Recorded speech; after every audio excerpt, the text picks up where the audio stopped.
une catégorie poids lourd. Envoyez le machin. What a beautiful day. C'est la catégorie ensemble de son œuvre. Alors vous avez vu dans d'autres cérémonies, dans des trucs moins prestigieux, genre César ou Molière, que quand on remet un prix pour l'ensemble de son œuvre, c'est toujours un vieux gâteux qui a déjà un pied dans la tombe, ça sent le sapin, la maison de retraite, l'oraison funèbre. Mais ici, eh bien, pas du tout. Ce que nous nous apprêtons à distinguer ce soir sont déjà bien vivants, ils ont déjà bien mérité de la patrie et ils ont encore bon pied, bon oeil. C'est à désespérer de la médecine. Alors, voyons déjà qui a gagné l'année dernière. Bah, c'était Google. Non. Si. Alors, il y a de plus en plus de gens, notamment depuis 1 voire 2 ans, qui commencent à se dire mais quand même, Google, ils ont mes emails, ils enregistrent ce que je recherche dans le moteur de recherche. Avec un peu de chance, ils enregistrent aussi l'historique de tout ce que je fais, enfin, comme recherche qui est utilisée pour améliorer la publicité. Et puis, quand on leur pose des questions sur... Alors, il y a des gens en France qui utilisent Google, donc est-ce que vous pourriez, s'il vous plaît, monsieur Google, vous conformer à la loi française et aussi à la loi européenne concernant tous les Européens? Et ben là, il y a le responsable vie privée qui dit ben non, parce que Google, c'est une société américaine. Et donc, voilà, il y a de plus en plus de gens qui sont en train de se dire que Google, c'est peut-être le nouveau Microsoft des années 2000, 2010, et ils savent un petit peu tout sur ce que font tous les internautes, et les jurés l'année dernière avaient décerné leur prix EDSO, comme on dit. C'est tout à fait mérité. Alors voyons qui, cette année, s'apprête à entrer au Panthéon. Quels sont les nommés? Alors on va commencer par le groupe de contrôle des fichiers policiers, qui est présidé par Alain Bauer. Alain Bauer, qui lui-même avait gagné un prix ensemble de son œuvre en 2002, si mes souvenirs sont bons. Ah d'accord, quand même. Qui depuis, comme on l'avait nommé, enfin comme il avait gagné le prix EDSO, depuis Nicolas Sarkozy l'a d'ailleurs embauché pour être le responsable de l'Observatoire national de la délinquance. Le prix EDSO, c'est ensemble de son œuvre. Oui, merci. Comme quoi, sur un CV, ça assure. Qui est également à la tête de la commission de vidéosurveillance. Et pour donner un petit peu la mesure du travail que se fait ce groupe de travail de contrôle des fichiers policiers, qui a donc été mis en place par Sarkozy pour améliorer le contrôle des fichiers et la protection de la vie privée, dans leur dernier rapport, qui est sorti il y a quelques mois, il y avait en annexe un extrait de fichier STIC, qui est donc ce casier judiciaire bis, et le problème, c'est qu'ils avaient juste oublié de l'anonymiser. Donc il y avait le nom du suspect qui était marqué dedans et c'était publié à la documentation française. Donc c'était une façon de contrôler les fichiers policiers qui était assez cocasse. Le suivant. Le suivant, c'est Michel Alliot-Marie. Alors, est-ce qu'il y a besoin de rappeler les faits d'armes de Michel Alliot-Marie? Pour la bonne même. L'année dernière... Car enfin, c'est plus possible. Fini, dégagez, sortez. L'année dernière, c'était la vidéo sur protection. Pardon. La vidéo protection. Donc 1000 caméras de plus dans Paris, porter le nombre de caméras global en France à 3 millions, je crois. Multiplié par 3. Alors cette année, c'était un peu l'année des fichiers, parce qu'il y avait... On a commencé par Ardoise. Alors dans Ardoise, on devait intégrer des critères de nationalité, on devait intégrer les opinions politiques, on devait même intégrer les préférences sexuelles. Donc il y a eu un tollé, ça a un petit peu reculé. L'application devait être nettoyée, remise en route différemment. On a effacé l'Ardoise. On a un petit peu effacé l'Ardoise, voilà. Très très bon. Deuxième fichier, c'était Edwige, évidemment. On ne présente plus. On ne présente pas, mais bon, c'était un petit peu le même système. On intègre des tas de critères et en plus, on fiche les personnalités pour que les préfets puissent savoir, n'est-ce pas, quand ils arrivent nouvellement nommés dans une région, qui est qui fait quoi, quelles opinions politiques, etc. Donc ça a fait un tollé. Le décret a été retiré, non sans mal quand même. Le décret suivant, il devrait paraître, mais il n'est toujours pas là. Donc, on ne sait pas exactement ce qu'il y aura dans le Edwige 2.0. Ensuite, on a eu, alors, en même temps qu'Edwige, il y avait Christina. Alors, Christina, c'était un petit peu plus difficile d'en parler parce qu'on ne sait strictement rien de ce qu'il pourra y avoir dedans. C'est le fichier de l'ex-DST. Et il y a un décret qui permet de classer ça quasiment secret défense. Donc on ne sait pas qui est inscrit dedans, pour combien de temps, il ne peut pas y avoir de vérification. Les avocats ne peuvent pas accéder, faire rectifier éventuellement des choses. Donc c'est le fichier planqué. Le fichier. Et le Gesterex, alors c'est quoi ça? Parce que Gesterex, c'est l'équivalent. En fait, dans la guerre des polices, il y avait les RG de la préfecture de police de Paris qui n'ont pas voulu rentrer dans la nouvelle DCRI, Direction centrale du renseignement intérieur, et donc ils ont leur propre fichier Christina à eux, les ex-RG de Paris, et qui s'appelle donc Gesterex, dont on a appris l'existence dans le rapport de M. Bauer sur le contrôle des fichiers policiers. Comme quoi. Mais cela dit, dans le rapport qui est sorti la semaine dernière des 2 députés qui ont contrôlé les fichiers policiers, on a appris que le nombre de fichiers policiers avait augmenté depuis 3 ans de 70%. Ouais. On est bien sécurisé. Alors, petite dernière quand même, on ne peut pas ne pas le dire, c'est, bon, outre la circulaire de Rachida Dati dont on a parlé tout à l'heure, c'est quand même Michèle Alliot-Marie, qui est la maîtresse d'œuvre dans ce qui est de l'acharnement sur la mouvance anarcho-autonome. Elle en fait des efforts, elle en voit absolument partout.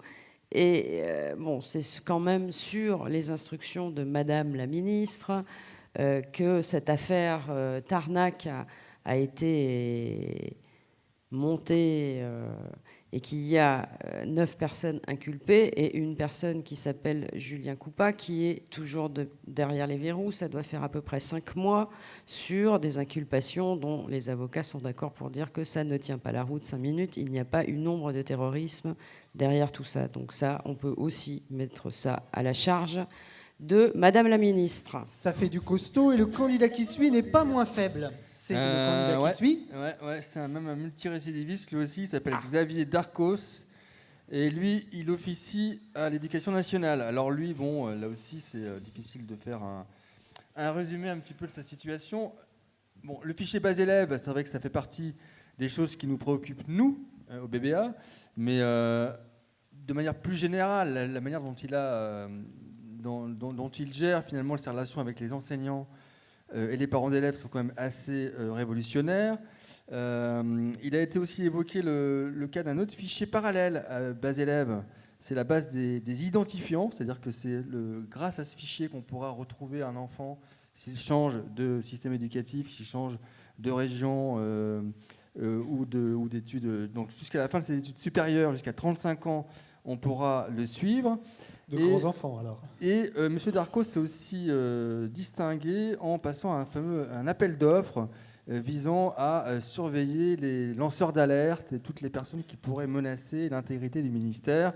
Donc voilà, entre autres faits d'armes, pourquoi il est une nouvelle fois dans la liste. Et le dernier nommé? Le ministère de la Culture. En fait, ce n'est pas à l'ADOPI de démontrer la culpabilité de l'internaute. C'est à l'internaute de prouver qu'il avait installé le mouchard sur son ordinateur et ensuite de confier son disque dur à l'ADOPI pour démontrer qu'il est innocent.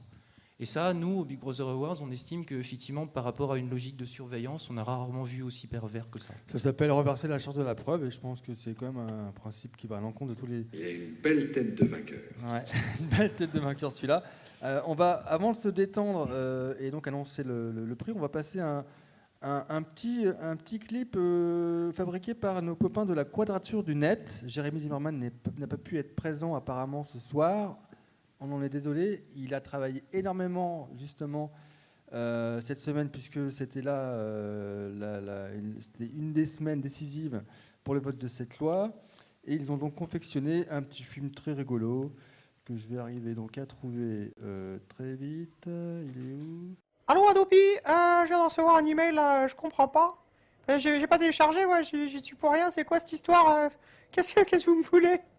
Vous êtes bien l'adresse IP 113.69.23.42. Vous avez été repéré par Vivendi Universal en train de télécharger Patrick Obispo hier à 12h43.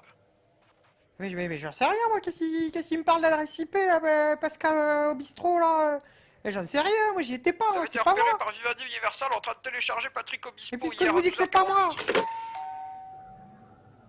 Salut, c'est la Dopi. Vous êtes un pirate. Une lettre recommandée pour vous. Vous êtes un pirate. Mais c'est pas moi, hein. J'ai rien téléchargé. Ouais, c'est ça, ils disent tous ça. Ouais. Partagez, c'est vous les... Allez, il va se faire déconnecter d'internet, hein. Il y a cette terre à déconnecter. mais- Je vous dis que c'est pas moi, mais arrêtez. Moi, je suis innocent. Ouais, bah, vous allez prendre un avocat, vous allez voir ça avec le juge, hein, une fois que la sanction a été rendue. Ouais. Qu'est-ce que vous foutez là, vous? Je vous coupe le net. Me coupez le nez. Squeak. Pour 12 mois. Squeak. Ça vous fera prendre l'air. Mais j'aurai encore le téléphone. Alors je garantis rien. Oh le juju. Oh juju. Ouh là là, ouais, tenez-moi ça. Bon, je vais voir ce que je peux faire pour le téléphone. Pour la télé, bon, peut-être ça va marcher, mais il va falloir payer, hein. Payer mon intervention, là, et puis vous allez continuer à payer pendant que vous serez déconnecté, hein, parce que bon... Et puis franchement, entre nous, vous aviez qu'à la contourner, la Dopi, c'est pas si compliqué que ça. Ou alors, vous aviez qu'à vous bouger avant qu'elle soit votée en contactant votre député.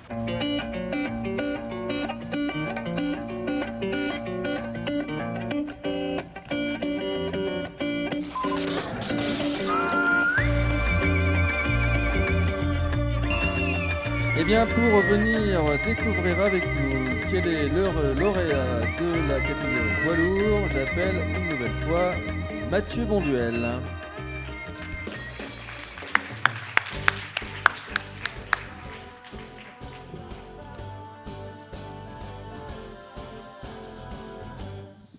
Alors, qui le jury a-t-il décidé de distinguer ce soir dans la catégorie ensemble de son œuvre? Alors, à une écrasante majorité, il faut bien le dire, le jury a remis le prix Orwell 2009 pour l'ensemble de son œuvre à Michel Alliot-Marie, ministre de l'Intérieur. Bravo. Alors, parmi un petit peu tous les griefs qu'on lui reproche, il y en a un ou deux. Elle est là? Elle est là? J'ai entendu, elle est là? Est-ce que Michel Alliot-Marie est dans la salle? Très bonne question, en effet. Ou un représentant de Michel Alliot-Marie? Il doit bien y avoir quelqu'un des RG ici. Il y a forcément un représentant de Michel Alliot-Marie dans la salle. Ça serait super bien. Parce que, regarde, vous arrivez à votre bureau avec ça. Ah ouais. C'est la classe. Et quand même. franchement, moi je suis prêt à le donner celui-là. Si vraiment c'est un vrai mec qui monte sa carte DRG. Depuis l'an 2000, on attend qu'il y ait le représentant du ministère de l'Intérieur qui est dans la salle, qui accepte de monter pour le prendre. Si bien entendu, il s'identifie nommément devant nous pour qu'on puisse vérifier que c'est bien C'est représentant. que des faux culs, je te dis. Moi, Mais depuis le début, je Il te n'y a dis, jamais, hein. ils osent jamais. On n'est pas méchants, vous avez bien vu. Ça fait 1 heure qu'on est devant vous, on est sympa, tout. Allez. Merde quoi. Oh.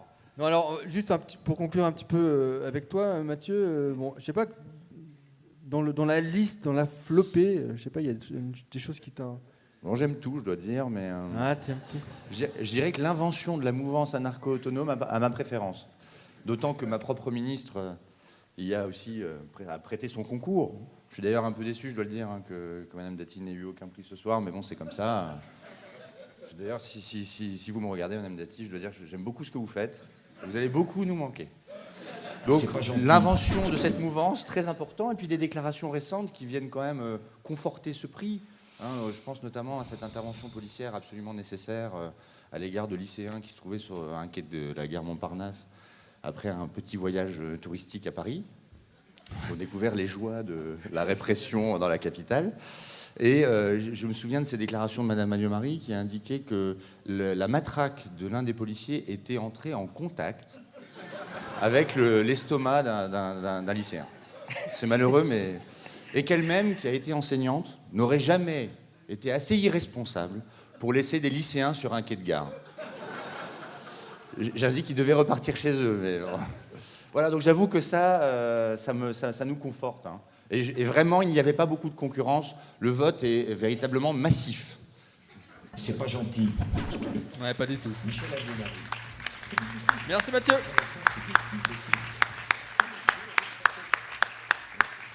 Plein de gens très, très agréables à regarder.